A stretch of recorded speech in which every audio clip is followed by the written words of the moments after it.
Stator coil ముందుకి వెనక్కి కదులుతుంటే BLDC motor speed ఎందుకు మారుతుంది? రోటార్ మీద పెర్మనెంట్ మ్యాగ్నెట్స్ ఉంటాయి. స్టాటర్ లో కాయిల్స్ ఫిక్స్డ్ గా ఉంటాయి. కాయిల్ మ్యాగ్నెట్ దగ్గరికి వస్తే ఫ్లక్స్ స్ట్రాంగ్ అవుతుంది. ఫ్లక్స్ స్ట్రాంగ్ అయితే బ్యాక్ ఈఎంఎఫ్ ఫాస్ట్ గా పెరిగిపోతుంది. బ్యాక్ ఈఎంఎఫ్ ని బ్యాలెన్స్ చేయడానికి స్పీడ్ తగ్గిపోతుంది. కాయిల్ బయటికి వెళ్ళినప్పుడు ఫ్లక్స్ వీక్ అవుతుంది. ఫ్లక్స్ వీక్ అయితే బ్యాక్ ఈఎంఎఫ్ తగ్గిపోతుంది. బ్యాక్ ఈఎంఎఫ్ బ్యాలెన్స్ చేయడానికి స్పీడ్ మళ్ళీ పెరుగుతుంది. స్ట్రాంగ్ ఫ్లక్స్ కి ఒక మంచి అడ్వాంటేజ్ ఉంటుంది. టార్క్ చాలా ఎక్కువ ఉంటుంది. అంటే లోడ్ ని తిప్పడానికి ఫుల్ పుల్లింగ్ పవర్ వస్తుంది. ఫ్లక్స్ వీక్ అయితే స్పీడ్ పెరుగుతుంది, టార్క్ తగ్గిపోతుంది, పుల్లింగ్ పవర్ కొంచెం తక్కువగా ఉంటుంది.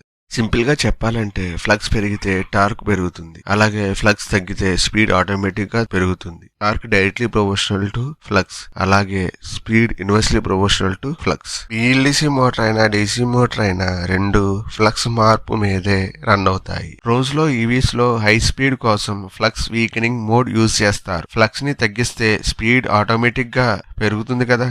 ఈ ఫ్లక్స్ మార్చే ప్రక్రియను మోటార్ ఎలక్ట్రానిక్ కంట్రోలర్ కరెంట్ ని సరిగ్గా అడ్జస్ట్ చేసి నియంత్రిస్తుంది. అందుకు స్పీడ్ మరియు టార్క్ చాలా ఖచ్చితంగా కంట్రోల్ అవుతాయి. ఎలక్ట్రికల్ మోటార్స్ పవర్ఫుల్ అనిపించడానికి రీజన్ సింపుల్. ఈవీస్ కి స్టార్టింగ్ నుండే ఫుల్ టార్క్ వస్తుంది, కానీ పెట్రోల్ ఇంజిన్స్ లో టార్క్ స్లోగా పెరుగుతుంది. ఈవీ మోటార్స్ లో హీట్ లాస్ తక్కువ, ఫ్రిక్షన్ కూడా తక్కువ, అంటే పవర్ డైరెక్ట్ గా వీల్ కి ట్రాన్స్ఫర్ అవుతుంది. పెట్రోల్ ఇంజిన్స్ లో హీట్ లాసెస్ ఎక్కువ, ఫ్రిక్షన్ ఎక్కువ, పవర్ ఎక్కువ వేస్ట్ అవుతుంది. నా ఎక్స్ప్లెనేషన్ మీకు నచ్చినట్లయితే సబ్స్క్రైబ్ చేసి సపోర్ట్ చేయండి.